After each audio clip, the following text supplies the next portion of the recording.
Hello friends, welcome back to the channel. आज का जो हमारा टॉपिक है वो है GTT. GTT stand for glucose tolerance test. Topic शुरू करने से पहले अगर आपने मेरे चैनल को सब्सक्राइब नहीं किया है तो प्लीज़ सब्सक्राइब माय चैनल, और वीडियो को जितने जल्दी से ज़्यादा अगर आप शेयर कर सकते हैं तो प्लीज़ शेयर कीजिए एंड लाइक कीजिए। तो टॉपिक स्टार्ट करते हैं। जीटीटी। जीटीटी क्या होता है? Glucose tolerance test.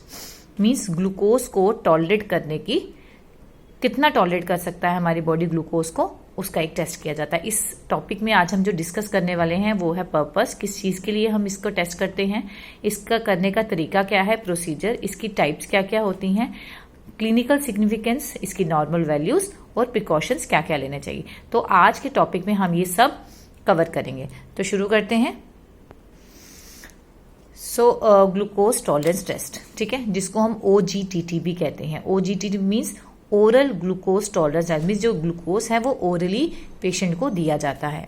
GTT is a lab test to check how our body moves sugar from blood into tissues. GTT एक लैब टेस्ट है जो चेक करता है कि हमारी बॉडी कैसे मूव करती है शुगर को ब्लड से टिश्यूज में, जैसे कि मसल और फैट में। The test is often use to diagnose diabetes. ये जो टेस्ट है ये किसके लिए किया जाता है? डायबिटीज को चेक करने के लिए। A similar test is the intravenous glucose tolerance test. Same ऐसा होता है IGTT। IGTT होता है intravenous glucose tolerance test. Means यहाँ पे जो ग्लूकोज दिया जाता है वो इंटरनली दिया जाता है, वेनस के थ्रू दिया जाता है, ठीक है, वेन्स के थ्रू। तो इसको बोलते हैं intravenous glucose tolerance test. It is really use, ये बहुत कम यूज होता है, और अगर कभी यूज करना भी पड़े तो ओनली एक्सपेरिमेंट या कंफर्मेशन के लिए यूज किया जाता है, and is never use to diagnose diabetes. और डायबिटीज के लिए तो ये यूज किया ही नहीं जाता है। अब बात करते हैं OGTT। OGTT is also done during pregnancy to screen for gestational diabetes. जब एक लेडी प्रेग्नेंट होती है उस समय भी आपका ये OGTT, जिसको हम GTT भी कहते हैं, वो टेस्ट किया जाता है। क्यों किया जाता है? ये चेक करने के लिए जो उसका गेस्टेशनल पीरियड है, जो उसका बेबी है, क्या उसके अंदर कुछ ऐसी प्रॉब्लम तो नहीं है।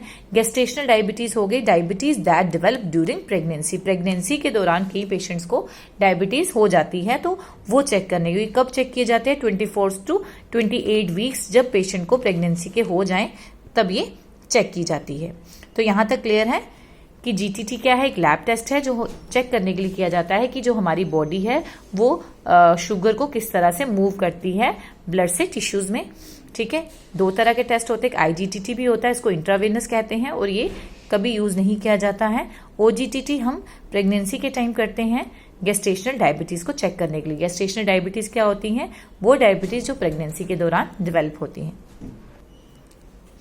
अब आता है how this test is perform. ये टेस्ट परफॉर्म कैसे किया जाता है? The most common glucose tolerance test is the oral glucose tolerance test. जो most common glucose tolerance test है वो कौन सा है? OGTT। जैसे कि मैंने आपको जो ओरली हम इसमें ग्लूकोज को देते हैं। Before the test begins a sample of blood will be taken. जब पेशेंट आता है तो हमने उस पेशेंट को बोलना है कि फास्टिंग में रखनी है, रात को फास्टिंग होनी चाहिए, खाना खाने के बाद, रात को डिनर के बाद, सुबह मॉर्निंग में आके कुछ भी नहीं खाना है और एक सैंपल ले लेना है। उसके बाद हम क्या करते हैं, पेशेंट को एक गिलास में पानी डाल के उसके अंदर ग्लूकोज मिक्स करके, यूजुअली 75 ग्राम ग्लूकोज होता है, वो हमने इसको देना है पीने के लिए।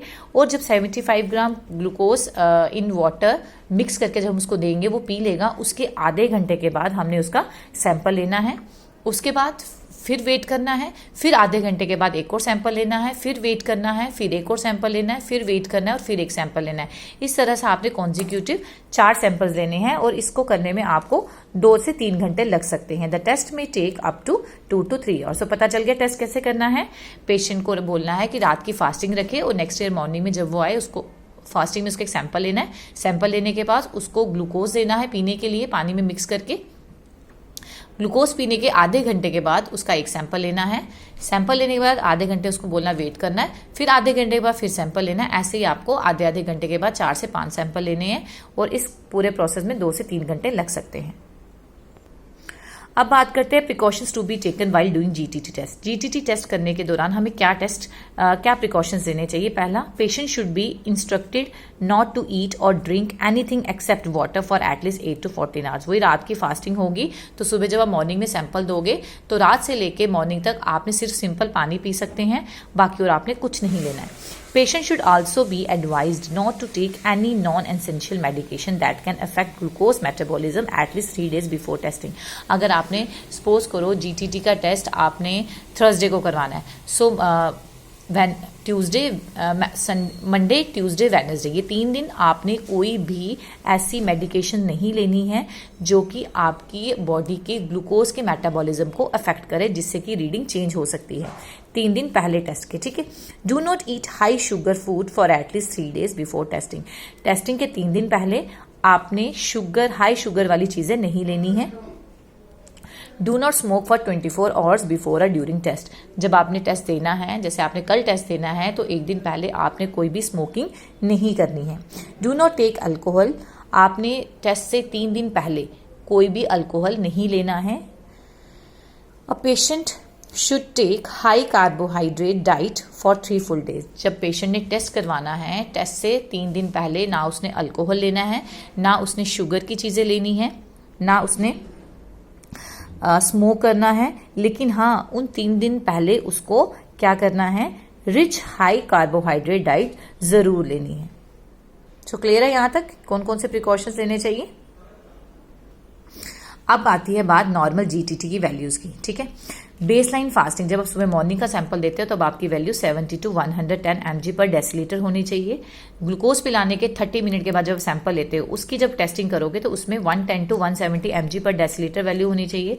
60 मिनट की फास्टिंग मीन्स 30 मिनट्स के लिए आपने ली, 30 मिनट के बाद आपने फिर से आधे घंटे का वेट किया, तो वो बेस लाइन से लेके यहाँ तक 60 मिनट्स हो गया। तो आधे घंटे के बाद कितनी वैल्यू होनी चाहिए, 120 से 170। फिर जो आपने 30 मिनट के बाद सैंपल लिया उसकी वैल्यू और डाउन हो जानी चाहिए 100 से 140। और जो 2 घंटे के बाद हो गए मीन्स नेक्स्ट 30 मिनट्स के बाद आपकी वैल्यू 70 to 120 मीन्स नॉर्मल वही आ जानी चाहिए जो आपकी फास्टिंग में थी। अब बात करते हैं टाइप्स ऑफ जीटीटी। जीटीटी 2 तरह का होता है, एक होता है ओजीटीटी और एक होता है आईजीटीटी। ओजीटीटी का मतलब होता है oral glucose tolerance test and IGT means intravenous glucose tolerance test. OGTT is most oftenly used, IGT is never use, it is used only for experiment purpose. ठीक है। हम यूजुअली जो है टेस्ट करते हैं वो ओजीटीटी ही करते हैं, आईजीटीटी नहीं करते, क्योंकि ये बहुत ही रेयर होता है, ये हम नहीं करते हैं। ये सिर्फ एक्सपेरिमेंट पर्पसेस के लिए यूज किया जाता है। जो ग्लूकोज टॉलरेंस टेस्ट है वो ओजीटीटी ही किया जाता है। नेक्स्ट बात करते हैं क्लिनिकल सिग्निफिकेंस की। अगर जीटीटी की वैल्यू डिक्रीज हो जाती है इट मीन्स उसको क्या है, डायबिटिक मेलाइटस, स्ट्रेस और हाइपोथायराइड। क्योंकि जीटीटी की वैल्यू जब डिक्रीज होती है वो इन 3 केसेस में हो सकती है। अगर पेशेंट डायबिटिक मेलाइटस है, स्ट्रेस में है या हाइपरथायरॉयडिज्म है उसको, तो उस केसेस में आपकी जीटीटी की वैल्यू इंक्रीज आएगी, इंक्रीज नहीं डिक्रीज आएगी, कम आएगी। और अगर पेशेंट सफर कर रहा है हाइपोथायरॉयडिज्म से, एड्रेनल कॉर्टियल हाइपोफंक्शन से या हाइपोपिट्यूटरिज्म से, तो इस केसेस में आपकी जीटीटी की वैल्यू जो है वो इंक्रीज होती है। हमने कंप्लीट कर लिया है। आज के टॉपिक में हमने जीटीटी पढ़ा, जिसका हमें पर्पस क्यों करना चाहती है। बेसलाइन में गेस्टेशनल डायबिटीज के लिए हम यूज करते हैं इसको, और नॉर्मली ग्लूकोज टॉलरेंस टेस्ट के लिए भी यूज किया जाता है। प्रोसीजर हमने पढ़ लिया कि पेशेंट को फास्टिंग में सैंपल लेना है और उसके बाद ग्लूकोज पिलाने के आधे घंटे के बाद सैंपल लेना है। उसके बाद टाइप्स इसकी 2 तरह की होती हैं, आईजीटीटी एंड ओजीटीटी। क्लिनिकल सिग्निफिकेंस यही है कि हाइपोथायरॉयडिज्म में ये बढ़ जाता है, और 3 केसेस मैंने बताया जिसमें बढ़ जाता है, 3 केसेस में डाउन हो जाता है। नॉर्मल वैल्यूज मैंने आपको बता दी हैं और प्रिकॉशंस क्या लेने चाहिए। अगर वीडियो पसंद आई हो लाइक शेयर और सब्सक्राइब जरूर कीजिएगा और बेल आइकन को दबा दीजिएगा ताकि जो भी मैं वीडियो बनाऊं आपको टाइम से मिल जाए वो। Thank you for watching my channel.